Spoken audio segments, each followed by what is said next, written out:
Je dois répondre là? 1, 2, 3, 4, 5, 6. Haile Selassie Echa Rastafari. Ben, comment ça va? Tu vas bien? T'as passé une bonne journée? T'as passé une bonne matinée?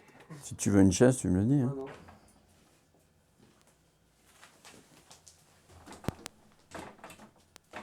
Bonjour. Non, je veux fermer la porte. Ouais, ferme la porte. Est-ce que le son, ça va? Ça résonne pas trop? Je peux parler plus fort, moins fort. Normalement, bon, bah voilà, comme ça. Bonjour, bonjour. Bonjour. Ça va? Bonjour à vous. Oui, 2-3 mots, voilà. Bienvenue à l'acte 2. Un petit essai, bonjour. C'est assez dur de se présenter parce que qu'est-ce qui est notre identité, notre fonction, les expériences qu'on a faites. Se présenter, c'est choisir une face et on est quand même assez multiples. Alors je me présente, je m'appelle Hervé Deschamps, j'habite à Lyon. Je suis Jean-Marc Léger, plus connu sous le nom de Marcus Leicht, qui était le pseudonyme que j'ai utilisé depuis le début des années 70 pour écrire des nouvelles, des articles et plus tardivement un roman. Malo, aka Mighty Karma ou Meleku Berhane, qui c'est... Voilà, donc j'ai monté Livity Record par passion pour la musique, principalement reggae, et aussi notamment pour le message qu'elle contient dans le reggae. Moi, c'est Régis. Je tiens un magasin de disques sur Lyon, là, dans le premier arrondissement, vers la place Satonnet. Je suis disquaire depuis 17 ans, mais avant je faisais ça en ligne ou sur les salons de disques. Et puis ça fait 4 ans que j'ai le magasin. Alors, salut à toi, salut à tout le monde. Donc, Régis, j'ai 54 ans et presque toutes mes dents. Et donc, je suis un fan de musique de longue date. Valérie Cabaret, donc je suis peintre et j'habite à Saint-Cyr au Mont-d'Or depuis 2015. Je suis Damien Cluzel, faut donner son nom de famille. Je suis Damien. Et je suis guitariste depuis que j'ai l'âge de 18-19 ans. Après, j'ai commencé assez tard. Voilà, et je fais de la basse aussi maintenant. Et voilà, depuis, je sais plus, j'ai bientôt 55 ans, donc ça fait longtemps que je vis principalement de la musique. Je suis Aurélie, donc aujourd'hui j'ai 42 ans. Je viens de Lyon. J'ai quand même beaucoup vécu à la campagne, donc je suis une famille rurale. Je m'appelle Florence Duché, je suis comédienne, je suis technicienne aussi d'ailleurs, et musicienne et chanteuse. Moi, je m'appelle Patricia Vella, donc je suis mariée à Serge Vella, ici présent. Serge Vella. Je suis musicien, compositeur. J'ai été aussi professeur. Je m'appelle Charlotte Michelin, je suis comédienne.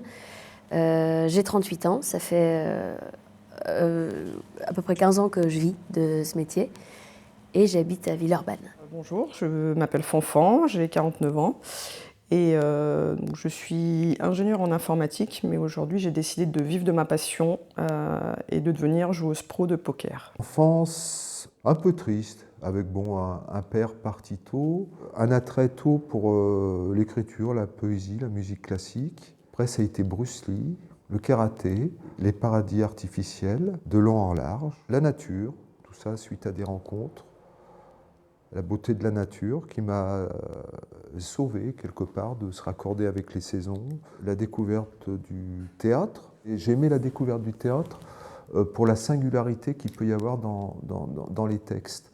C'est-à-dire finalement quand on rencontre un auteur, on rencontre quelque chose de singulier. Je suis né dans les Landes. Mon père étant dans l'aviation militaire, on est parti en Algérie jusqu'en 54-55, jusqu'au moment où la guerre s'est vraiment déclenchée. On s'est retrouvé à Mont-de-Marsan. C'était là qu'on mettait au point le Mirage 3. Fin des années 50, on a quitté Mont-de-Marsan pour aller à Toulouse. Et c'est là que j'ai fait principalement mes études d'électronique. Quand je suis arrivé à Lyon en 70, j'ai commencé à écrire, à envoyer mes textes à des magazines. J'ai écrit des critiques de livres pour Horizon du Fantastique. À l'époque, la presse publiait des nouvelles et ça me permettait de m'en sortir. Pas tout à fait au milieu des années 70, j'ai créé mes premiers fanzines à Mériane et puis par la suite Les Soleils d'Infernalia. Textes de science-fiction, poésie, textes littéraires. Vers le milieu des années 70, j'ai créé une petite imprimerie qui a duré 3 ans. J'ai ouvert en fait ma première boutique, Point à la ligne, qui était rue Burdeau. Je me suis lancé dans le livre d'occasion avec une orientation sur les littératures de genre. 1 an et demi après, j'ai repris une autre boutique. Donc la boutique s'appelait Wizard, orientée aussi sur les littératures de genre, la bande dessinée. Et en 86, je suis arrivé là où je suis maintenant, donc rue d'Algérie. Jusqu'en l'an 2000, j'ai continué d'écrire pour la presse. J'ai arrêté en l'an 2000 parce que ça rapportait plus rien. Et à partir de l'an 2000, pendant 10 ans, j'ai travaillé pour des éditeurs, essentiellement des anthologies, et pour un petit éditeur de Lille. J'ai écrit un roman de fantasy. Ouais, moi j'ai grandi dans une famille bienveillante, voilà, avec pas mal de connexions justement à la nature, au sport de montagne ou au sport de mer aussi. Je travaillais depuis très jeune dans l'entretien des espaces verts, mais j'aimais bien être autonome, c'est-à-dire que j'avais vite créé un petit réseau. Et du coup j'ai vu que bon, c'était pas forcément ce que je voulais, travailler pour des personnes privées qui avaient besoin d'entretien. Je me suis tourné vers l'humanitaire. C'était une formation de logistique qui s'appelle Bioforce, logistique humanitaire. Après, je me suis rendu compte que l'humanitaire, c'était pas forcément ce que je pensais et que tout n'était pas bon. Et je pense que c'est mieux que les initiatives viennent des populations eux-mêmes. Chacun a dans son verger du travail à faire aussi, et qu'ici en France on avait aussi un travail à faire pour véhiculer des valeurs, essayer d'insuffler quelque chose de positif aux générations actuelles aussi. Et le moyen que j'ai trouvé pour véhiculer ça, c'est à travers la musique,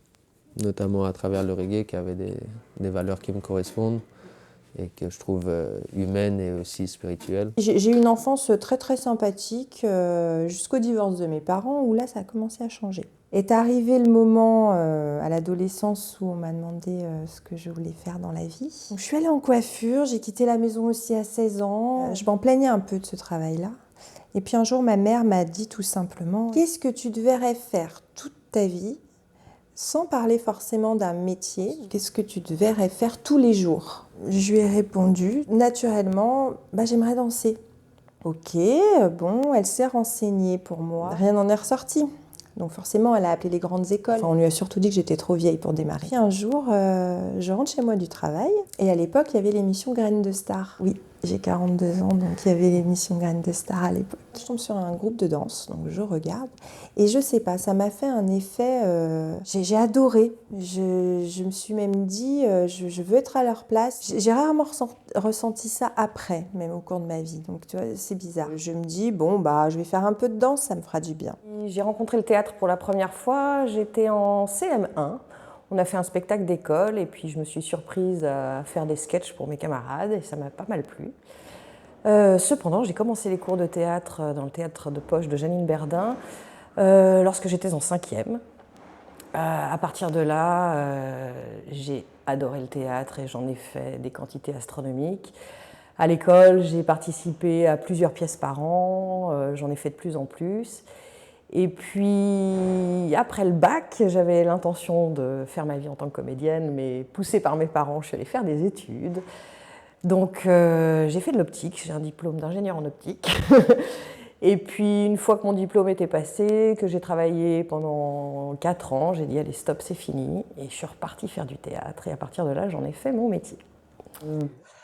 J'ai eu une adolescence, disons, un peu particulière. J'étais très timide.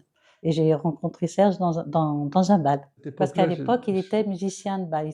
Il jouait dans un groupe. Je savais qu'il fallait que je fasse quelque chose, que je m'exprime, que j'avais envie de faire du théâtre. Donc, quand je suis venue à Lyon, j'en ai parlé à Serge. J'ai dit, j'aimerais bien faire du théâtre. J'ai commencé par des petits ateliers Je me cherchais un peu et puis après, je suis allée, au théâtre de la Plaque qui formait déjà mieux, quoi et ensuite, j'ai fait le théâtre École de Lyon où là, c'était déjà beaucoup plus précis, on avançait, c'était plus professionnel. Ça me plaisait, c'était ma façon de m'exprimer, de me sentir beaucoup mieux et donc j'ai voulu aller à Paris.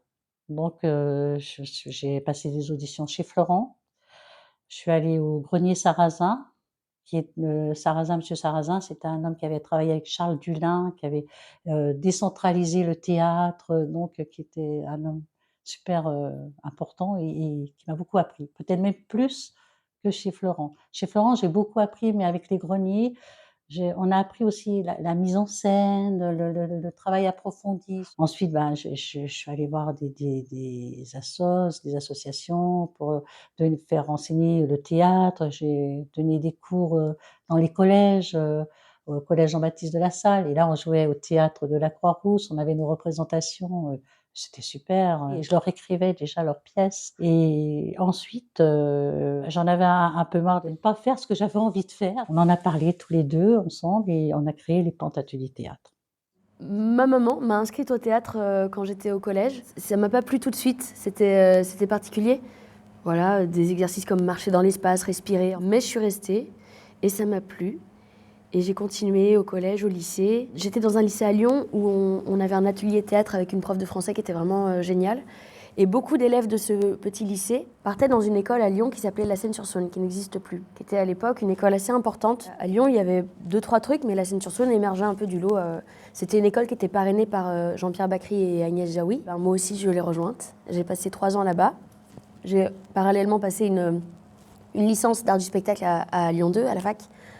Et c'était un apprentissage complet, puisqu'à l'école, on était dans un apprentissage très, très pratique. Et puis à la fac, c'était un apprentissage vraiment théorique sur l'histoire, l'esthétique, des grands courants, des auteurs. Voilà. Et après ça, quelques années à en vivre, mais voilà. Depuis, je suis comédienne, parfois metteuse en scène. Et puis parfois, ça m'arrive d'écrire, mais c'est pas une facilité. J'ai 50 ans, donc je suis né en 1972 à Lyon, à Grange-Blanche, donc je suis un vrai Lyonnais. Et j'ai fait des études d'histoire peu abouties. J'ai travaillé en bibliothèque à un moment donné. Et ensuite, je suis devenu disquaire depuis 2007. Voilà. Donc, et depuis 4 ans, j'ai le magasin. Au début, j'ai commencé, c'était avec un peu le début d'Internet, 2006-2007, quoi, c'était les débuts. Donc, c'était surtout de la vente par correspondance et en ligne. Et puis un peu sur les brocantes, salons de disques. Période qui a duré un petit moment, c'était moins la rencontre avec les gens, parce que en fait, je travaillais surtout chez moi, quoi, en fait. Mais bon, c'était la passion de la musique, découvrir plein de musique, acheter des lots, découvrir de la musique, enfin voilà quoi. Donc toujours être dans la musique quoi.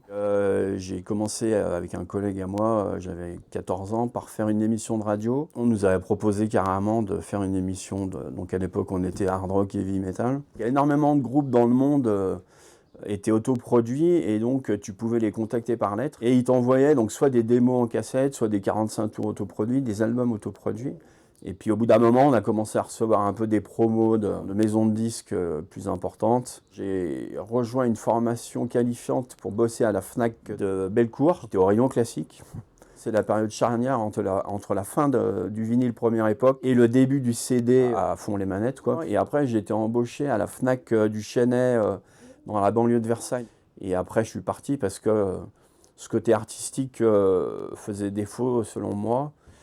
Et donc après la Fnac, j'ai quitté le disque, j'ai managé des groupes, financé des groupes pour des enregistrements, j'ai organisé des concerts, j'ai commencé à faire partie aussi de groupes musicaux. J'ai monté la boutique Asylum, donc rue du Sergent Blandan, dans le premier à Lyon. Après je suis parti, j'ai ouvert une autre boutique au 20 rue de Condé, donc Lyon 2e. Et là, j'ai tenu 8 ans. Et vers 2007, là où il y a vraiment eu le téléchargement à fond les manettes, c'était plus viable. En 2010, je montais une salle de concert à Villeurbanne pendant 2 ans, donc je fais des travaux. Ça aboutit, mais alors beaucoup de problèmes avec le voisinage, harcèlement de la police pour fermer le local. J'ai toujours été passionnée par l'art, mais Bon, pour des raisons diverses et variées, je suis devenue professeure d'anglais.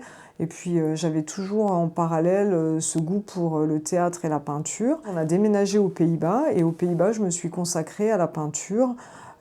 J'ai rencontré 2 professeurs qui ont changé ma vie, donc un professeur italien et une professeure néerlandaise qui m'ont donné des cours de peinture, une sur plus dans l'instinct, l'autre plus dans la technique. Après, je suis repartie en région parisienne où j'ai poursuivi ma formation en tant que peintre. Et donc, depuis 2011, on peut dire que je me consacre essentiellement à la peinture. Je vis de ma peinture depuis quelques années maintenant. Et je continue à suivre des formations. Je fais toujours du modèle vivant, une fois par semaine, parce que ça, c'est un peu un fil conducteur, un besoin de... comme un entraînement, en fait. C'est vraiment nécessaire d'avoir cette formation. Et puis aussi, je suis des cours avec un professeur à l'Académie d'art d'Écully, où là aussi, ça me permet d'explorer différentes techniques. J'adore changer les supports, les techniques. Bon, mon sujet de prédilection, c'est la femme, c'est le modèle vivant, c'est l'être humain. Grâce à ces cours, je peux essayer aussi par le paysage, par l'abstrait, je peux enrichir justement mes portraits et mes visages et mes nus. Je peins à peu près tous les jours, enfin j'essaye, ou en tout cas je lis des articles, je regarde des livres. Bon, je suis assez, on va dire, pugnace et persévérante. C'est un travail quotidien. Mon prof dit toujours la peinture c'est comme l'amour, c'est beaucoup de souffrance et un peu de plaisir, c'est un peu ça. Il faut travailler, savoir lâcher prise. Je fais du théâtre aussi, mais en tant qu'amateur, voilà. 19 ans, 18 ans, j'habite à Lyon. Je pars en Hollande. Donc je pars à Amsterdam vivre. Je me commence à avoir l'envie de faire de la musique. Je m'aperçois qu'en Hollande, les conservatoires, c'est pas comme en France. Il ne faut pas avoir commencé à 5 ans. Je me dis, tiens, c'est peut-être un truc. Donc voilà, je bosse la guitare, je vis dans une chambre d'étudiant jusqu'au moment où j'ai 24 ans et il faut que je suis rappelé par la France pour aller à l'armée. Je demande d'aller à la musique, donc je suis pris. Le gars me dit, on voulait apprendre un instrument, que la guitare, un autre. Je dis, ouais, c'est toujours bien. Mais la cymbale, ça vous dit? Je dis, bon, d'accord. Et du coup, je me dis, là, la guitare, je vais vraiment pousser le truc à bout. En une semaine, j'apprends leur répertoire de merde à la cymbale. Et après, je leur dis, j'ai 24 ans, la plupart des gens, ils ont 18 ans, donc ils sont un peu moins mûrs. Moi, je leur dis, je veux rentrer au conservatoire l'année prochaine à Amsterdam, c'est mon but, et du coup, il faut que je prépare, donc il faut que je bosse la guitare. Donc il me dit, si ça se voit pas trop, donc je bosse la guitare dans les chiottes. Donc je prends l'omnibook de Charlie Parker, et je bosse tous les thèmes de Charlie Parker dans les chiottes à l'armée. Je suis retourné en Hollande, je suis rentré au conservatoire, j'ai été pris. Les 2-3 premières années, voilà, j'étudie, je commence pas mal à jouer. Au bout de la 5e, 6e année, je finis, mais pas tout à fait. Donc j'ai jamais fini le cursus. J'ai fait mon parcours technique en guitare, mais j'ai pas fini tout le cursus pour devenir prof. Mais du coup, je joue déjà, quoi. Voilà. Donc à partir de là, je suis musicien. J'ai fait beaucoup de trucs jazz, de projets personnels où on compose, de jazz contemporain. Et c'est beaucoup de travail pour peu de résultats. Moi, j'adore jouer, j'adore faire de la scène. Avec des copains du conservatoire, on a monté plein de groupes, on a monté un label, tout ça, un collectif, ça marche. J'ai fait des études de droit au départ. En parallèle, je faisais de la musique parce qu'il y avait un piano à la maison. Et ce piano-là, à partir du moment où mes parents l'ont introduit dans la maison, ça a tout changé. Alors, ils l'ont introduit bien avant que je sois adolescent, mais progressivement, il a pris une place importante. Mon frère en jouait, et puis je me suis mis à en jouer. Puis petit à petit, il a pris une place telle qu'il est devenu pour moi un petit peu la perspective de vie. Je ne savais pas trop comment, mais je sentais que c'était par la musique que j'allais être le plus heureux, quoi. Alors donc j'ai fini mes études de droit quand même. Je composais des musiques et puis, je présentais ces musiques. J'ai signé dans une maison de disques. Ensuite, j'ai connu des gens qui faisaient des vidéos, j'ai proposé de faire des musiques et progressivement comme ça, c'est la musique qui a pris le dessus. J'ai pas eu à vraiment exploiter mes études de droit ou très, très, très peu. Progressivement, ça a commencé à «marcher» entre guillemets. dans le domaine de la musique, où j'ai eu des contrats, j'ai eu la possibilité de gagner de l'argent et d'en vivre. Finalement, j'ai pas eu à faire l'effort de dire: «Je vais me lancer là-dedans». J'étais happé par toutes les possibilités qui s'offraient à moi dans la musique. Il y a eu le confinement, le Covid et tout ça. Je me suis sentie isolée et pas très bien. Je me suis rendu compte qu'en fait, mon travail, c'était un peu une espèce de course effrénée. En fait, on est là, on enchaîne des réunions, on fait des PowerPoint, on fait des fichiers Excel, et je me suis dit, mais en fait, c'est pas ça ma vie. Et à côté de ça, j'avais une passion qui est le poker. Je joue au poker depuis 7 ans, en amateur, en club, et c'est quelque chose que j'aime vraiment beaucoup. Et du coup, je me suis dit, mais en fait, qu'est-ce que je veux faire de ma vie? Est-ce que j'ai envie d'être derrière un ordinateur tout le temps à faire des slides pour des présentations et des réunions? Et là, je me suis dit que j'avais vraiment envie d'essayer de vivre de ma passion. Et du coup, j'ai décidé de prendre un congé pour devenir joueuse pro de poker. J'ai découvert des gens qui vivaient de métiers qui leur plaisaient. C'est-à-dire, ça pour moi, ça a été une réelle découverte. J'ai découvert des gens heureux, plus heureux que dans les entreprises, les gens de la campagne avec le sourire ou de la montagne, qui vivaient de choses qui les rendaient heureux. En fait, ça s'est fait par hasard que j'ai le magasin, mais c'est quand même en fait un truc beaucoup plus sympa qu'avant, quoi. Ça demande un peu plus de travail aussi. Puis depuis que j'ai le magasin, bah, c'est marrant, c'est plus sympa parce que je rencontre plus de monde, mais si je rencontrais quand même un petit peu avant, quoi.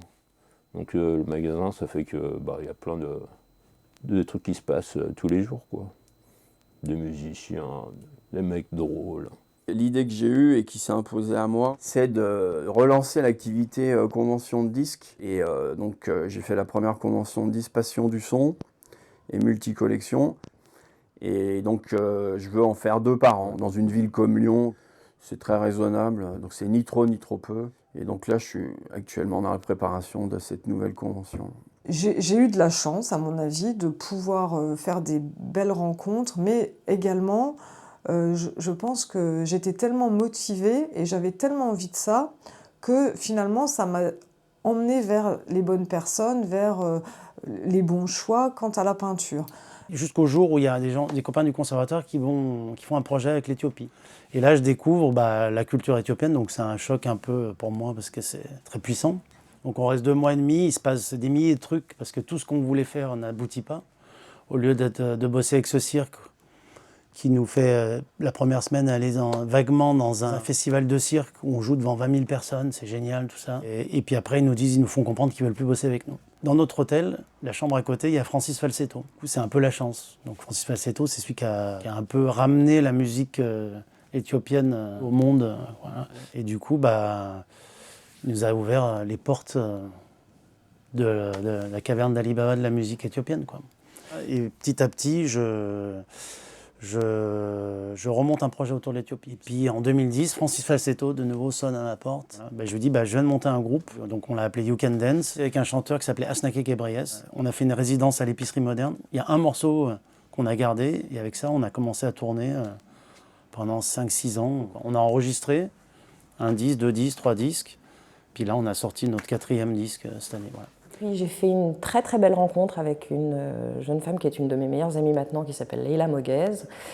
Et là, on a commencé à travailler ensemble au théâtre de la Manufacture des Abbesses, où je suis actuellement programmatrice jeune public.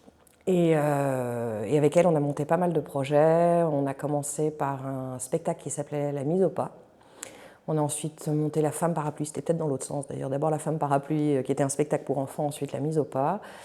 Et puis ensuite, j'ai enchaîné avec d'autres spectacles sur lesquels j'avais été prise, Revoir Amélie d'Audrey Dana avec Jérôme Baroni, et puis plein d'autres spectacles. Ensuite, je suis tombée enceinte, ce qui a été très compliqué parce qu'à l'époque, le congé maternité était très compliqué. Et avec Leila, on a pas mal discuté. Et elle était, alors, à ce moment-là, c'était elle qui était la programmatrice jeune public de la Manufacture des Abbesses. Et elle m'a dit, ça tombe bien, prends mon boulot, moi je m'arrête. Et à partir de là, j'ai rencontré le spectacle jeune public véritablement à fond. Et comme en plus je venais d'avoir un enfant, j'ai été d'autant plus intéressée par ça. Et j'ai commencé à écrire des spectacles pour enfants, et notamment Boucle d'or en premier. Ensuite, on a monté le cabaret du Père Noël avec Leila, justement. Et j'ai écrit ensuite Le Petit Chaperon Rouge. Donc, et depuis, je tourne beaucoup avec ces spectacles-là. Quand je suis sortie de l'école, c'était une chance. On était un groupe d'élèves qui s'entendions bien. On a monté un collectif et on faisait des spectacles. Donc on a vraiment écumé pas mal de petites scènes de Lyon en faisant une ou deux créations par an, des choses contemporaines, qui étaient très dans la veine de ce qu'on avait appris à l'école, qui était un théâtre un petit peu engagé, un petit peu très sérieux et pas du tout comique. Et là, j'en vivais pas du tout. J'étais caissière à Decathlon, j'étais modèle pour des écoles de dessin. Et puis on s'est un peu épuisé aussi à gérer ce collectif, à gérer toutes les questions inhérentes à la gestion d'un collectif. La com, l'argent, les décisions, les demandes de subventions, tout ça. Et puis en plus, on n'était pas très fort. Et donc après, je me suis mise à être comédienne pour d'autres compagnies. Et ça m'a beaucoup plu, d'être, entre guillemets, que interprète. Et rapidement, j'ai été embauchée par une compagnie qui s'appelle Intersigne. C'est un couple, lui, écrit, met en scène ses spectacles. Elle est danseuse chorégraphe. Avant, ils faisaient beaucoup de danse et puis ils se sont mis à faire du théâtre. Et donc là, ils ont recruté 3 comédiens. Et j'ai fait plein de spectacles avec eux. J'étais un peu leur comédienne, parce qu'ils avaient recruté 2 comédiens et une comédienne. Et donc, j'ai eu beaucoup de très grands et très beaux rôles avec eux. Et puis ça continue. Enfin, je continue de jouer avec eux sur leur nouvelle création. Et ça a été le truc qui m'a permis d'en vivre. Et puis après, d'autres compagnies, d'autres projets, des choses très différentes. Quand tu es dans le milieu du poker, en fait, tu côtoies quand même pas mal de gens, tu vois des pros aussi qui jouent. Et en fait, ce qui me plaît dans le poker, c'est vraiment c'est vraiment quelque chose, c'est comme un sport en fait, c'est un peu comme un sport de haut niveau. Et les joueurs pros vraiment sont considérés comme des sportifs de haut niveau. À côté du poker, il y a aussi toute une hygiène de vie en fait, qui est de faire du sport, qui est de manger équilibré, qui est d'avoir un sommeil équilibré, tout ça. Enfin, c'est vraiment optimiser en fait tout ton système de vie pour arriver à devenir le meilleur et le plus performant. Donc c'est aussi cette idée de la performance et de l'excellence qui m'attire dans le fait de vouloir devenir pro. Il s'est trouvé tout à fait par hasard, donc j'ai fait partie de quelques groupes artistiques donc, où on récitait des poèmes, où on présentait de la peinture, de la photo. Moi je présentais soit des poèmes, soit des textes d'affiches, donc des textes qui étaient conçus spécialement pour l'affichage. Et ce qu'il y a, c'est que la première boutique, ça s'est fait tout à fait accidentellement. 2 copains m'ont demandé si ça ne m'intéresserait pas de monter une boutique avec eux. Et puis j'ai dit oui, puis voilà, quoi, ça a démarré comme ça. Je travaillais pour un groupe pour aller vendre leurs disques. J'étais venu les proposer sur les disquaires à Lyon. Et à ce moment, il y a un client qui rentre dans le magasin et je présentais le disque. Du coup, lui, il en achète un et il me dit « Ah, mais il y a Liviti Reggae qui sont en train de vendre et tout, tu devrais aller voir avec lui et tu reprends le truc. » Et du coup, j'ai parlé avec l'ancien propriétaire et je lui ai demandé au fait, qu'est-ce que tu vends, à quel prix et comment tu fais. Moi, je me suis dit, de toute façon, j'ai fini mes études, j'ai pas forcément envie d'aller travailler pour une ONG. Ça peut être quelque chose qui me plaît, de reprendre le flambeau de ça et aussi amener ma vision dans cette aventure-là. Ouais. C'est cette année assez intense avec pas mal d'évolutions, de changements. Les premières années, c'était vraiment le développement avec la fougue de la jeunesse, même si je suis encore jeune, c'était une énergie où j'avais encore un peu le collectif de la fin des études qu'on avait monté. Donc après, avec l'expérience aussi, j'ai un peu recentré, continué à organiser des soirées dans le reggae, dans le sound system. Et après, je me suis aussi un peu affirmé sur mon chemin spirituel et aussi les valeurs que j'avais envie de mettre en avant. Je me renseigne autour de moi. J'avais une amie qui vivait sur Lyon depuis longtemps. Je lui dis, tu connais pas une petite école de danse? Donc je me déplace, j'y vais pour un petit cours par semaine débutant. Et là, je vois des photos au mur, des photos en fait du groupe de danse de la télé. Ce groupe de danse venait de cette école-là. Donc je suis très surprise déjà au départ parce que j'ai trouvé que c'était un hasard assez particulier. Je m'inscris à un cours de danse par semaine et très vite, au bout de 3 mois, la directrice me convoque et elle me demande ce que je veux faire dans ma vie comme métier. Donc je lui dis, je sais que je suis trop vieille pour être danseuse. J'avais 20 ans. Ça l'a beaucoup fait rire. Donc elle m'a dit, oui, danseuse étoile à l'Opéra de Paris, oui, c'est un peu tard. Mais il n'y a pas que ça dans le milieu artistique, il n'y a pas que ça dans la danse. Moi, je peux te former, tu peux en faire un métier, je vais t'expliquer, il y a beaucoup d'autres choses. J'ai fait un échange de services. Je lui ai dit, moi, je peux te faire du secrétariat, du ménage, je peux m'occuper de l'école, je peux gérer tout ce dont tu as besoin. Et le deal a été fait comme ça. Donc j'ai commencé en fait à me former à 20 ans, donc tardivement. J'ai beaucoup souffert, physiquement surtout. J'avais aussi une double activité, parce qu'il fallait que je paye mes factures. Très rapidement, elle m'a proposé de faire partie d'un groupe, et notamment le fameux groupe que j'avais vu à la télé, les M-Dance. Et puis j'en ai vécu ensuite 13 ans. J'ai réussi à monter mon premier statut d'intermittence. 13 années, alors moi qui aime la diversité, je peux vous dire que ça a été diversifié. Des petites salles, des événements ponctuels, des créations avec des troupes, des accompagnements de chanteurs aussi, beaucoup. Et puis ensuite est arrivé les comédies musicales. Donc là, ça c'était le meilleur. Il y a des rencontres, il y a des portes qui s'ouvrent, mais d'éléments déclencheurs, je crois que c'est un peu un mythe, hein, c'est un peu comme le mythe de la psychanalyse des années 50, où il y a des gens qui avaient des problèmes psychiques et d'un coup, hop, il y a le souvenir traumatique qui apparaît et tout. C'est comme aussi le mythe de la révolution, c'est-à-dire les choses sont lentes et pas à pas. Il y a que j'ai toujours lu. À l'âge de 13 ans, j'ai un de mes oncles qui m'a offert toute sa collection de science-fiction, c'est-à-dire tout ce qui était paru en gros entre 1950 et 1963. J'ai lu ça avec avidité et je lisais 1 à 3 livres par jour à l'époque. Une graine qui a été semée par un confrère disquaire aussi, qui a germé assez rapidement finalement. Moi je venais de finir de faire mes études. Pendant mes études j'avais aussi développé une association pour créer des événements musicaux. Je collectionnais les vinyles depuis longtemps. J'étais un peu dans la culture aussi, son système. Déjà moi j'aime pas la hiérarchie, hein, donc déjà depuis que je suis gamin, hiérarchie pyramidale, tout ça machin, donc c'est vrai que je suis un peu indépendant à ce niveau-là. Donc ça m'a poussé à être indépendant, hein, voilà.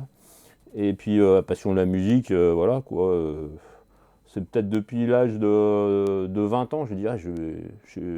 Enfin, avant, j'avais commencé un petit peu à jouer dans des groupes voilà, de blues, tout ça, machin. Et puis c'est pas tellement abouti. Et je le disais à tout le monde, je dis, je vais monter un magasin de disques, ou je vais être disquaire, quoi, voilà. Passion de la musique, quoi, en fait. Hein. Façon de voir la vie, donc être indépendant et la passion de la musique, ça aboutit à ça, quoi, en fait. Donc, je travaillais dans une chaîne qui s'appelait l'Optique Carrefour, qui a été revendue à Alain Flelou. Et à partir de là, ils ont fait un gros écrémage, donc j'ai réussi à me faire virer. Et grâce à ça, j'ai pu repartir sur ma vraie passion. Quoi qu'il arrive, j'étais destinée à y retourner, mais ça a été le facteur déclenchant. Ça m'a permis de repartir avec du chômage. Ça m'a permis donc de reprendre des cours au cours Florent. Et une fois mon année terminée, je me suis lancée en tant que comédienne de métier. Il n'y a pas eu d'élément déclencheur. C'est, disons, de l'adolescence jusqu'à maintenant, j'ai l'impression d'un parcours absolument tout droit, sans bifurcation. C'est naturellement que la musique s'est imposée et m'a offert la possibilité d'en vivre. J'ai pas le souvenir d'un moment précis où je me serais dit je veux faire ça. Je pense que Comme beaucoup d'enfants, il y a des chanteurs, des chanteuses qui nous font rêver, on voit des scènes au cinéma qui nous font rêver, mais les choses se sont faites un peu étrangement sans que j'assume peut-être... Enfin, pourtant, il a bien fallu que j'annonce à mes parents payez-moi cette école privée de théâtre à Lyon. Donc je pense qu'il a fallu que je m'affirme à un moment et donc que cette décision, j'ai dû la prendre. Ouais, j'ai pas le souvenir d'un déclic hyper puissant qui aurait changé le cours de ma vie. Le déclic, ça a été déjà que dans mon boulot, ça n'allait pas. J'avais pas une vie rêvée, quoi. J'étais, enfin voilà, j'avais plus le temps de faire du sport, j'avais plus le temps de voir mes amis. J'étais pas, en fait, je me dis, moi, j'ai envie d'aller me promener, de prendre le soleil, enfin, de faire autre chose de ma vie que de tout le temps bosser comme une dingue, avec des gens qui, au bout d'un moment, enfin, qui sont tellement occupés par leur travail, tellement important qu'ils n'ont pas le temps de discuter 5 minutes avec toi, de prendre un café.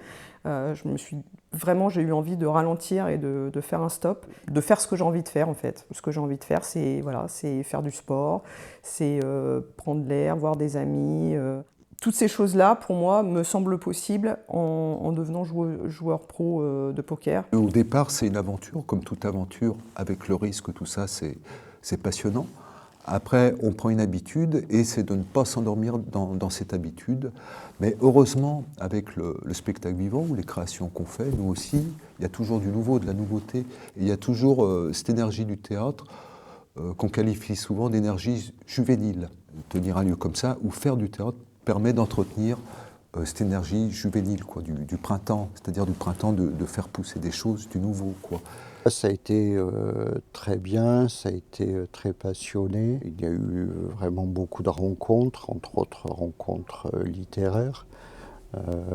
J'ai eu l'occasion de rencontrer à peu près tous les auteurs français de science-fiction des années 60, 70, 80 et même 90. Je connais moins les auteurs actuels. Je parle à titre personnel, parce que sinon, bon, je les connais à travers leurs textes. Dans la vie, il y a les polarités, il y a le positif, il y a le négatif qui marchent ensemble et qui créent une énergie, une dynamique. Je fais ce que j'aime, je suis dans la musique tous les jours, je suis en contact avec des gens, j'ai pas de pression de patron. Les patrons, finalement, c'est mes clients aussi et ils ont aussi des exigences. D'être son propre patron, ça implique aussi de fournir 2 fois plus de travail pour pouvoir avoir toutes les casquettes. La peinture, en fait, fait partie intégrante de ma vie. C'est vraiment un besoin de peindre, c'est une passion, c'est un plaisir. C'est aussi par moments beaucoup de doutes parce qu'on ne sait pas toujours... Enfin, il y a des moments où on ne sait pas quel chemin prendre. On a l'impression de faire des petites progressions par moments, puis après, on peut avoir une période où on stagne énormément, voire on a l'impression de régresser. Puis après, je sais pas, il y a un petit palier qui se passe. Et puis, donc, c'est vrai qu'on sent qu'il y a une petite chose qui s'est décoincée. C'est un métier où tu es ou pas là, ou tu es là tout le temps. Faut gérer ça, quoi. Déjà, émotionnellement, moi, j'adore ça. Parce que j'ai horreur de rester dans le même endroit tout le temps. Par contre, si un endroit que j'aime bien, quand j'y reviens, après avoir vu plein d'autres choses, je le vois avec des yeux nouveaux, donc ça c'est génial. J'ai bien gagné ma vie, c'est assez aléatoire aussi, donc il faut savoir gérer son argent. Mais je me sentais libre. C'était grisant, c'est-à-dire que déjà je partais d'un métier stable, très bien rémunéré, à l'inconnu absolu. Donc c'était à la fois des années fascinantes parce que je me lançais dans quelque chose qui me plaisait véritablement, que j'adorais, c'était grisant. Et puis le fait, en termes financiers, d'être vraiment dans la galère, jusqu'à ce qu'effectivement j'obtienne mon statut d'intermittent. C'est vrai que le fait d'être responsable de la programmation jeune public au Théâtre de la Manufacture des Abbesses, ça me permettait de garder une assise financière assez confortable. Surtout, j'avais une immense liberté dans ma programmation, dans mes horaires, dans tout. En parallèle, j'ai fait ces deux métiers du spectacle, d'autant que j'étais technicienne aussi. Donc j'ai été un peu touche à tout dans le métier du théâtre. Dans tous les boulots artistiques, il y a toujours un atterrissage entre l'idée qu'on peut s'en faire, dans l'idéal, quand on ne le fait pas, mais qu'on s'imagine, et le moment où on devient professionnel et qu'on en vit. Il y a toujours une sorte de d'atterrissage où là on est avec des réalités qui sont pas forcément ce qu'on avait imaginé. Après on s'y fait, mais au début on a tendance à dire oh non mais moi c'est pas ce que j'imaginais, moi je veux pas faire ça, tout ça. Et c'est là que peut-être l'aide de quelqu'un est précieuse. C'est là que toi tu m'avais aidé en me disant mais tu te rends pas compte, c'est vachement bien quand même. Tu fais de la musique, tu composes, tu es chez toi, tu es libre. Et on se rend compte que oui, quand même, il y a plein de belles choses. Il est dans la musique, moi je suis dans le théâtre. Donc ça se vit qu'en fait, par exemple Serge, quand il faisait des musiques, il m'appelait pour écouter, pour avoir un avis. Moi pareil, je lui parlais du théâtre, si j'avais besoin d'un avis. Moi je trouve qu'il y a très peu de frontières entre les arts, entre quelqu'un qui peint, quelqu'un qui écrit, quelqu'un qui fait de la musique, qui écrit des pièces de théâtre. Ça se rejoint. C'est juste que l'outil d'expression, de création change techniquement, mais ça appelle le même fond de besoin d'expression ou de monde intérieur qu'on exprime. Moi, j'ai pas de notion de carrière. Et en fait, j'ai beaucoup l'impression qu'on enchaîne les projets. On prend les choses l'une après l'autre, parce que déjà l'agenda il est comme ça. Et qu'on se met dans un truc, ah ouais, un spectacle sur Camille Claudel, ah bah ok, on va se renseigner, nanana, puis ah ouais, un spectacle sur les robots, oh, super, trop bien. Enfin, donc il y a un côté, on s'engouffre dans un petit tunnel, et on s'y plonge, et puis tout tourne un peu autour de ça pendant un certain temps, ce qui fait que quand ça s'arrête, on est complètement démunis. C'est le contre-coup des périodes d'excitation, de résidence, de représentation. Quand ça s'arrête, on est un peu tout seul, tout vide. Il faut recharger l'éponge avant de refaire autre chose. Donc, en fait, j'ai l'impression d'avoir enchaîné tout le temps des choses. Et c'est marrant, des fois, on a l'impression d'avoir rien construit. Parce qu'en plus, le théâtre, il en reste 3 affiches et 2 flyers dans un tiroir. Enfin, c'est vraiment impalpable. Et puis, en fait, forcément, tu construis quelque chose. Parce que tu arrives à un certain âge avec de l'expérience, avec du vécu, avec des choses qui sont un peu des outils aussi. C'est un petit peu stressant parce que je suis en train de mettre en place tout le programme et l'organisation autour de ça. Et c'est pas forcément évident parce que d'un travail cadré où tu as un employeur et tu as des horaires et tu as des collègues de travail et tout ça, tu te retrouves tout seul à devoir gérer et organiser ton temps comme tu veux. Alors en même temps, c'est une grande liberté et en même temps, c'est une grosse responsabilité parce que si tu le fais pas, personne va venir le faire à ta place, quoi. J'y pensais pas vraiment. J'étais tellement dans ma passion, je me posais pas de questions. Ça fonctionnait, je rencontrais des gens intéressants, que ce soit à la boutique ou en tant qu'auteur, puisque j'ai participé à énormément de festivals de science-fiction, par exemple. Donc j'étais tout content de pouvoir participer à ces choses, mais ça faisait partie de ma vie et je me posais pas spécialement de questions là-dessus. Je dis oh, faut se lever, merde, chier. Non, ouais, je dis ouais, c'est cool, hein. Quand je me lève le matin, je pense aux mecs qui vont à l'usine, quoi, tu vois. Et c'est là que je dis ouais, j'ai de la chance, moi. Je suis un gros privilégié. Après, bon, j'y pense pas tous les jours, hein, tu vois, parce que tu te lèves le matin, c'est du boulot aussi, hein, parce que quand t'es indépendant, t'es obligé de bosser bien comme il faut, quoi. Ouais, c'est une chance, ouais, effectivement, quoi. Donc, je me dis pas toutes les 30 secondes, t'as de la chance, mais effectivement, je me dis régulièrement, il y en a qui vont bosser à l'usine et toi, tu vends des disques, quoi. Et c'est une grande chance d'avoir au moins une passion dans la vie, voire plusieurs. C'est un gage de longévité, on va dire, de sanité mentale. C'est vraiment une bénédiction de pouvoir faire ce qu'on aime, de se lever le matin en sachant qu'on n'a pas un patron sur le dos, que en plus vraiment c'est un plaisir, c'est une passion d'être toujours à la recherche de nouvelles expériences, de nouveaux supports, de nouvelles techniques. C'est infini. De toute façon, j'ai commencé assez tard, donc je suis encore une jeune peintre au niveau de mes expériences et je sais que le chemin est encore très long. Ce n'est pas la destination qui compte, c'est le chemin. Donc en fait, c'est vrai que c'est tout ce chemin qui m'amène, je ne sais où, vers l'objectif. Je suis toujours en recherche, j'explore. C'est vraiment une bénédiction. Enfin, j'ai beaucoup de gratitude. Cette musique m'a vraiment aidé à savoir ce que je voulais vraiment. Voilà. Parce que des fois, sa passion, on a beau avoir plein d'envie, On veut vivre de sa passion, d'être musicien, mais il y a un moment, il faut trouver... Il y a plein de choses qui font que ça va marcher ou pas. Alors moi, je dis pas que ça marche, mais en tout cas, j'ai envie depuis... Là, j'ai 55 ans, j'ai envie toujours. Et je suis heureux avec ce que je fais. Je suis content de me lever, d'aller faire des concerts tous les jours, quoi, quand je peux, quand on me demande. C'est l'envie de se lever le matin.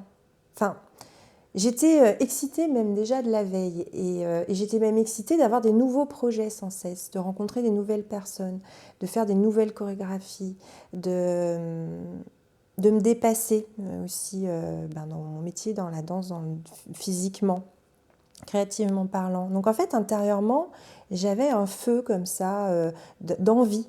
Toujours envie d'aller voir ce qui se passe ailleurs, d'aller voir ce qui se passe là-bas, de voir ce que je donne avec telle création, tel spectacle que j'avais peut-être jamais fait. C'est une chance inouïe.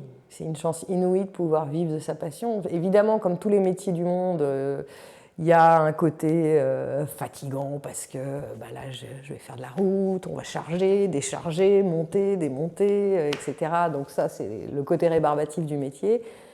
Mais à la seconde où le spectacle est installé, qu'on rentre sur scène, on est quand même un métier qui s'appelle jouer.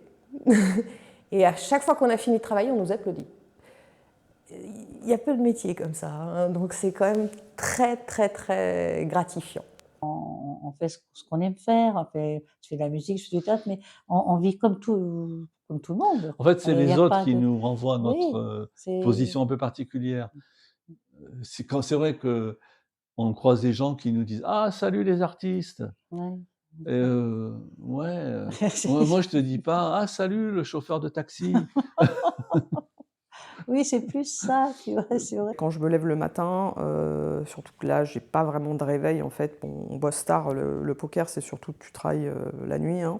Tu bosses, tu fais des sessions le soir jusqu'à 2 ou 4 heures du matin. Donc, si tu gagnes, ça peut finir très tard. Donc, le matin, je mets pas de réveil et bon, je me réveille naturellement. Et ça, c'est un vrai plaisir. C'est quoi? C'est une liberté. C'est en fait me dire, je vis à mon propre rythme. Et voilà, c'est mon corps qui décide de ce qu'il a envie de faire. Et donc, là, le matin, quand je me réveille, je me dis que oui, c'est quand même un vrai plaisir, une vraie chance de pouvoir faire ce qui me plaît. Il y a des moments où ça a été quand même assez difficile parce qu'il y a eu des moments où il y avait des problèmes, des conflits avec certains de mes associés. Donc, c'était pas toujours facile. Moi, j'étais quelqu'un qui voyageait beaucoup. Qui dès que j'avais un moment, je partais en Afrique ou en Asie ou voilà, découvrir le monde. Bon, comme il y a des charges fixes chaque mois qui sont assez conséquentes, je ne peux pas fermer un mois sans travailler. Donc partir à l'étranger un peu loin pour 2 semaines, c'est pas vraiment logique pour moi ni conscient, quoi. C'est avec l'arbre qu'on fait la pirogue après. Et la pirogue, elle nous permet de voyager. D'abord, on construit, puis après, l'avenir peut-être que je vais être plus libre pour bouger. Il y a bien sûr des grandes difficultés, mais la passion, c'est justement ce qui te permet d'aller au-delà des difficultés de la vie, quelles qu'elles soient, quoi. Vivre de sa passion, c'est pas facile en fait. Ça pose autant de questions que de ne pas vivre de sa passion, je pense. Si tu te dis que c'est ta passion, donc tu n'as aucune excuse, tu es content. En fait, c'est quand même un métier. Il y a des emmerdes, il y a tout, quoi, comme dans tous les métiers. C'est pas un truc où tu te dis, c'est super tous les jours. Pour moi, les 20% quand je suis sur scène, c'est super. Si tu pouvais enlever les voyages, ce serait bien. Et toute la préparation pour les concerts, pour les machins, c'est super chiant. Mais à la fois, c'est notre métier, donc tu apprends à le faire. C'est vrai que moi, je préfère m'occuper des arrangements ou de la pensée concepts musicaux, tout ça, que de chercher des concerts ou d'appeler les gens. Oui, on sera là à cette heure-là pour jouer. Tout ce que je faisais en danse ne me plaisait pas forcément. Des fois, je faisais des contrats, c'était vraiment alimentaire. Du cancan, du cabaret, c'était pas des choses... Moi, je suis danseuse jazz. C'était pas des choses qui me faisaient forcément vibrer. Mais voilà, j'avais aussi besoin de certains cachets. À un moment, ce que j'ai moins aimé, le milieu, c'était le fait de ne pas avoir de coupure. Au bout d'un moment, c'est vrai que ça m'a fatiguée. J'aspirais à avoir un peu de tranquillité, à parler d'autre chose que de danse, à connaître d'autres personnes que des danseurs. C'est très sectaire. Donc ça a commencé à me fatiguer, à moins me convenir. Si le téléphone ne sonne pas pendant une certaine période, et qu'on a l'impression que ça va être dur, on peut ne pas dormir de la nuit. Hein. Oui, oui, il y a des moments qui sont durs. Et se lever le matin en disant mais il va falloir faire quelque chose. Quoi. Quand ça marche bien et que tout roule, on se dit enfin un super boulot. Ouais, on est content. Et quand on est un peu en dessous, on se dit c'est un boulot de galère. C'est dur, Ouais. il y en a marre. Tu vois, on n'est pas en bras du noir. On dit, bon, je vais tout arrêter, tu vois. Mais on se lève pas forcément tous les matins en disant je fais un boulot Génial, je vais faire mon génial. boulot. C'est ça aussi, suivant les périodes plus ou moins favorables. En fait, ce qui est difficile dans ce métier, c'est quand t'as pas de travail. Et ça arrive. Il y a des périodes, il y a des mois complets où tu es là, tu te dis donc ouais, c'est super, je vais prendre le temps de faire ce que j'ai jamais le temps de faire. Mais en fait, c'est pas ça qui nous tient. Moi, j'adore travailler. J'aime le nouveau. Si j'ai pas de nouveau, je m'ennuie. Et il y a une phrase qui me parle beaucoup, c'est « Il n'est pas nécessaire d'espérer pour entreprendre, ni de réussir pour persévérer ». Et s'il y a un truc qui me paraît important maintenant dans ma vie, c'est d'accepter cette vue des choses sans être dépressif. C'est en fait de trouver une sorte de joie ou de paix en dehors de tous les stimuli qu'on puisse affaire à l'illusion. Une fois, on regardait en Corse un Shakespeare dans un coin exceptionnel avec un super spectacle. Donc tout le monde était pris par le spectacle et tout le monde était vraiment dedans. Et d'un coup, il y a un chat qui est passé. Un chat qui est passé, qui marchait simplement. Et tout le monde, la plupart des gens ont lâché de spectacle et regardé le chat. Et en fait, c'est un des gros trucs du théâtre. Incarner, c'est l'animalité. C'est-à-dire un corps, c'est vachement plus présent. Et par exemple, au théâtre, ce qu'il faut trouver, c'est cette grâce du chat qui marche.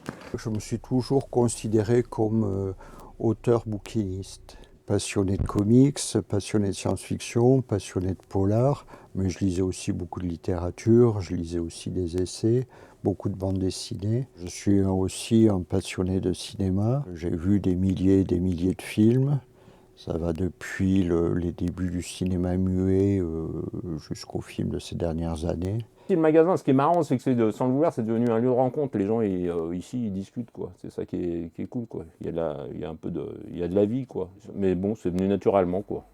La musique, c'est effectivement avant toute chose une passion qui aide à vivre et à supporter tous les écueils de la vie. Ça sera jusqu'à la mort. J'imagine même pas de vivre sans musique, comme l'adage dit. Sans musique, la vie serait une erreur. C'est vrai qu'en fonction de mes émotions, ça se ressent énormément dans mes tableaux. Si je suis apaisée, en colère, amoureuse, triste, par l'utilisation des couleurs, par la façon de peindre, par l'énergie utilisée avec la spatule, le pinceau, ça, je ne peux pas tricher. C'est vrai qu'on peut vraiment ressentir, à mon avis, mon état. Mais en tout cas, mes amis, ceux qui me connaissent bien et ma famille, peuvent vraiment déceler à travers mes tableaux mon état du jour. Quand quelqu'un m'achète un tableau, ce qui revient souvent, c'est « vous me faites du bien ». Votre tableau m'apaise, je me lève le matin, je vois votre tableau, il me remplit de joie ou il me fait du bien, je me retrouve dans le tableau. Je me dis, j'ai quand même vraiment de la chance de pouvoir donner du plaisir aux gens à travers mes toiles. Je me dis que j'ai vraiment de la chance de faire ce que je veux. Ouais. Ce qui est génial dans ce métier, c'est que tu vis quand les gens dorment, déjà. Et il y a plein de gens que tu ne vois pas la journée. Voilà. Bon, là, j'ai des enfants, donc c'est un peu différent. Ça a été dur, mais j'ai dû me recaler sur le méridien de Greenwich, on va dire. Mais ça, c'est aussi un super truc du métier, quoi. C'est que tu peux vraiment vivre dans une bulle, quoi, de gens avec qui tu travailles, et puis le métier, comme tu joues la nuit, tu joues la nuit, quoi. Donc le jour, il y a plein de gens que tu vois pas, des activités que tu vois pas du tout, et tu rencontres forcément des gens la nuit qui sont différents de la journée, quoi. Ça veut pas dire qu'ils sont mieux, mais ils sont différents, quoi. Il y en a moins, surtout. En fait, c'est un moyen d'expression vraiment, vraiment intense. Donc sans la parole, bien sûr. Mais je pensais pas que c'était possible de s'exprimer autrement qu'en parlant. Les émotions, les sensations, quand je dansais, je pense qu'il y a une sorte C'est un peu une drogue. J'en avais envie parce que si j'étais habituée, mon corps, il réclamait. Il réclamait de bouger, il réclamait... Voilà, j'étais sans cesse, même chez moi, même avec les amis, à apéro, en train de m'étirer. Enfin, ça devenait une manière de vivre au quotidien. Il n'y a pas de coupure. Et puis, on ne se pose plus de questions. On ne se demande pas ce qu'on aime ou ce qu'on n'aime pas. Les gens viennent nous voir. Ils sont là pour se faire plaisir, pour se divertir. On fait partie des joies de leur vie. Oups. En plus, on est dans des horaires décalés parce qu'on travaille quand les autres ont fini de travailler. Donc, on n'est pas dans les métro, boulot, dodo. En fait, on les croise quand les gens sont heureux. C'est cool. C'est vraiment très agréable. On ne prend pas le métro quand il est bondé. Non, c'est très agréable comme métier. C'est chouette. Le théâtre, c'est quelque chose de merveilleux. Ça permet d'exprimer des émotions, ça permet d'exprimer donc des joies, des peines, ça permet de partager des connaissances. Je dois tout à la musique, C'est vrai. mais à un point que je n'imaginais pas, enfin, dont j'ai pas conscience. J'ai rencontré Patricia avec la musique, j'ai vécu de la musique, quand je vais pas très bien, c'est une vraie thérapie. Ça, c'est une vraie surprise par rapport au début. Au début, quand j'en fais parce que voilà, c'est bouillonnant, j'ai envie, tout ça. Quand je suis jeune, ensuite j'en ai vécu et tout ça. Et maintenant, en vieillissant, je m'aperçois qu'elle elle a rempli une autre fonction, une fonction d'équilibre, d'apaisement, d'acceptation, c'est assez incroyable comme elle a ce morphing dans son effet, dans sa fonction, en fonction du moment de vie que j'ai.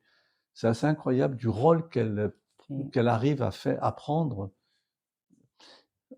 et à s'adapter aux événements que je vis pour apporter une réponse. J'adore les répétitions. Et surtout quand on a la chance de répéter dans un théâtre. Enfin, de toute façon, les théâtres, c'est des lieux magiques. Là, on voit bien les fauteuils rouges, les murs noirs, les grands rideaux noirs, tout ça, les loges. C'est un endroit qui est magique, qui vit, qui a une odeur, qui a de la poussière, qui est un lieu un peu sacré, parce qu'on est préservé du monde là-dedans, qu'on sait bien qu'il peut se passer des choses imprévues. La chance qu'on a quand on est comédien, c'est de pouvoir complètement s'oublier dans les mots d'un autre, dans un parcours, un personnage, une autre identité même carrément, si on creuse le truc.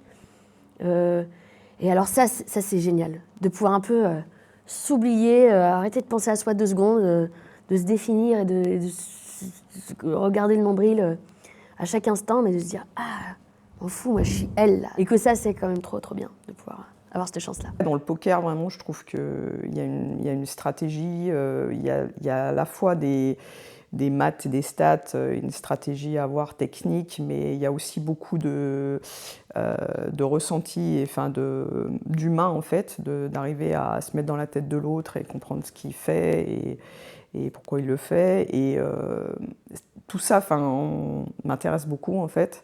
Et je me sens une autre personne aussi quand je suis à table et quand je joue. J'ai aussi un petit peu l'impression de jouer un rôle parce que je fais du théâtre aussi à côté, mais d'être, de rentrer dans la tête des gens, d'être pas une autre personne. On se sent peut-être plus fort aussi. Donc moi j'aime jouer et c'est super de pouvoir, si j'arrive à en vivre, de pouvoir vivre de ça.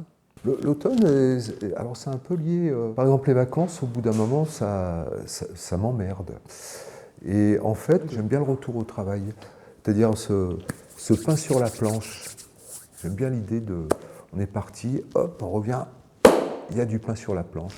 C'est assez fortifiant et sensuel. J'ai 50 ans, mais je commence à avoir des sortes de rhumatismes. Quand l'humidité s'approche, alors bon, en général, c'est plus au printemps ou à l'automne. Je suis sensible au printemps, voilà, mais comme beaucoup de gens, quand arrivent les beaux jours, tu as une énergie qui se met en place, quoi. La chance qu'on a, bon, c'est à la fois une chance et c'est aussi un problème, c'est que les hivers à Lyon, ils sont quand même très doux. On a quelques périodes de froid, mais je veux dire, ça dure rarement au-delà d'une semaine. Les saisons étant moins marquées, je pense qu'elles ont moins d'impact dans un contexte urbain, enfin sur moi en tout cas. Un peintre est très sensible à la lumière. Le printemps, mes tableaux vont avoir beaucoup plus de couleurs. Il y a la luminosité, les jours qui s'allongent. Ah, ça, c'est sûr que c'est la meilleure période là, pour peindre. On en a plein les yeux, le ciel plus bleu. Quand il pleut, c'est plus du tout la même sensation. Le ressenti est différent. Et c'est vrai que je vais aller plus dans les couleurs ocre, gris, noir, peut-être essayer de mettre une petite touche de rouge. Je suis vraiment très sensible aux saisons. En été, quand il fait vraiment trop chaud, j'ai vraiment du mal à peindre. J'ai plus d'énergie au printemps, en automne. Et après décembre, c'est pareil. Quand c'est des journées où il y a un beau soleil, c'est vrai que je le sens vraiment. Déjà, on a besoin de lumière dans l'atelier de toute façon.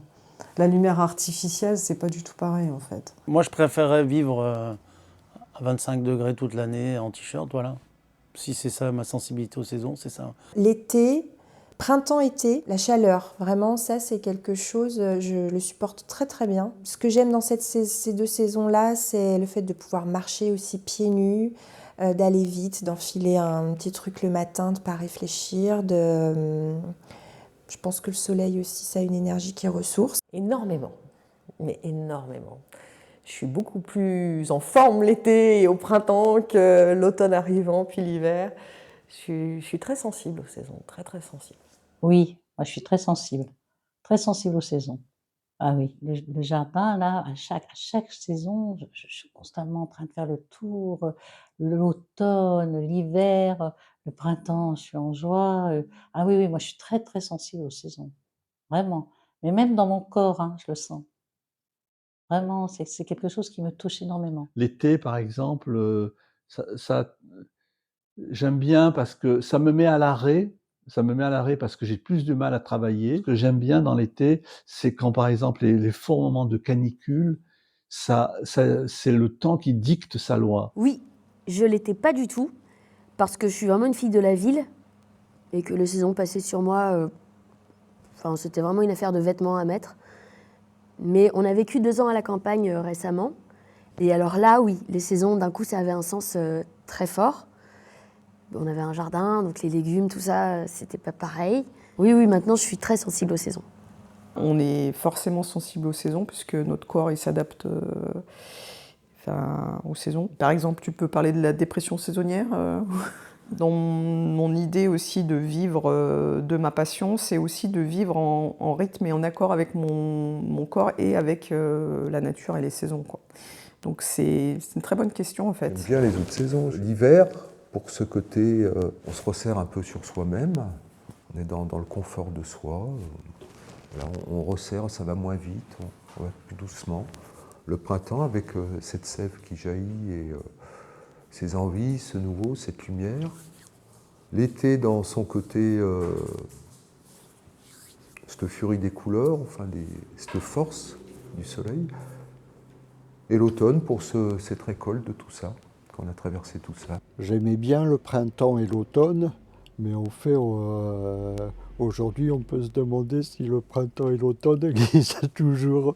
On a l'impression qu'il n'y a plus que l'hiver et l'été. Mais disons que je ressens, surtout maintenant, à 73 ans, je ressens quand même plus la fatigue en fonction effectivement des saisons. Du printemps, la renaissance des fleurs, l'arrivée, les odeurs. Donc les arbres en fleurs. L'été, ouais, on récolte les fruits aussi que les fleurs ont donné. L'automne, rien ne se perd, rien ne se crée, tout se transforme. Les feuilles sont mortes, mais au final, non, parce que ces feuilles mortes donnent vie à l'humus, enrichissent le sol, qui à leur tour vont créer la vie. Il y a une période de calme après avec la neige ou l'hiver, où c'est un peu plus calme, où on reste un peu plus sur soi aussi, où voilà, ça permet de faire d'autres activités. Avoir un autre regard, intérioriser un peu, faire le bilan, puisque c'est la fin de notre année classique, donc on fait le bilan et puis c'est reparti vers un nouveau cycle. Ouais, on va dire le printemps, dans le sens qu'il fait pas trop chaud et qu'il y a un putain de soleil, quoi. Mais j'ai pas de... L'hiver, comme tout le monde, s'il y a 12 jours avec du brouillard, évidemment, ça commence à taper sur le moral, mais autrement, voilà, quoi, il n'y a pas non plus... J'aime beaucoup quand on a des étés indiens un peu comme cette année, quoi. C'est-à-dire quand l'été s'étire et se prolonge jusqu'à fin octobre, je préfère même presque à l'été lui-même ou même au printemps, quoi. Parce qu'on sent que c'est une chance d'avoir un prolongement du soleil et de la chaleur, ou de la tiédeur dans une période qui était censée ne plus être comme ça, quoi. Les saisons, ça permet, tu as un rythme et du coup, ça permet d'espérer quelque chose de mieux tout le temps. Parce que le fait que ça change, et bah, tu dis, tiens, bah, voilà, ça apporte d'autres trucs, quoi. Les légumes, par exemple, c'est cool. Tu vois, quand tu fais le marché toute l'année, tout l'hiver, et puis d'un coup, tu as des trucs bien, tu es content. Voilà. Le froid, j'ai plus de mal. Je dirais que si l'hiver pouvait durer qu'1 mois, ça serait parfait. Si je pouvais vivre au soleil avec une bonne chaleur d'été toute l'année et partir au ski juste 1 mois, avec la neige et les petits feux de bois voilà, au coin du feu, et, ça m'irait. J'aime beaucoup le printemps. Il commence à faire beau. Parfois, on peut même aller se baigner dehors. Les enfants sont encore à l'école.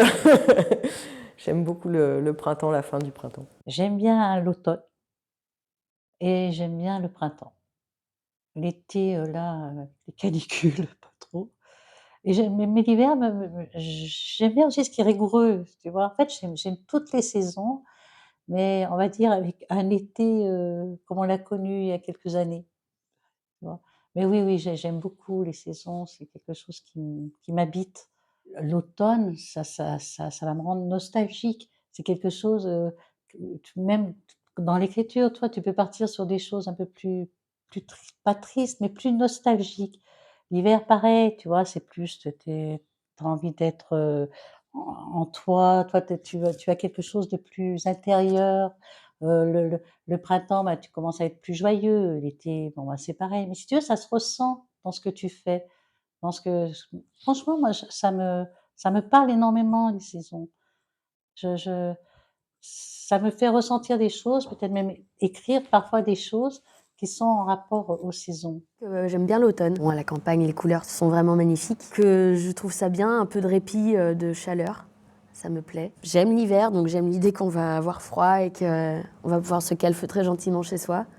Donc l'automne, c'est une saison qui me plaît bien. Mais en fait, toutes les saisons ont du charme. J'aime beaucoup le printemps parce que c'est le renouveau. Je pense que c'est une de mes saisons préférées. Je pense que c'est le printemps. Et c'est d'ailleurs au printemps que j'ai pris ma décision de passer pro au poker et d'arrêter du coup mon boulot. Je pense que c'est un moment où tu as plus d'énergie en fait. Je pense qu'on est vraiment régulé par le rythme des saisons. Je suis assez satisfait de ce que j'ai fait. Bon, on n'est jamais totalement satisfait parce qu'on n'atteint pas les objectifs qu'on voudrait. Bon, j'aurais aimé écrire beaucoup plus. Il s'est passé que bon, la boutique a pris le pas sur le reste, quoi, petit à petit. Dans ces 7 ans, il y a eu aussi les années avec le Covid, on a connu des fermetures. Maintenant, on travaille quand même plus à distance, bien que je continue à me déplacer, à recevoir les gens et tout ça. Mais aussi, moi, je suis plus à l'aise je sais plus là où je vais, j'ai mes automatismes qui sont un peu créés, sans que ça devienne une routine, parce que j'essaye de ne pas rentrer là-dedans. Dans les prochaines années, ça va être surtout développer encore plus la production et des sorties sur mon propre label aussi. Ouais. Même si je le voulais mais je le veux pas, je peux pas vivre autrement. Je suis préprogrammé pour ça, et c'est mon destin. J'ai aucun regret, mais aucun regret.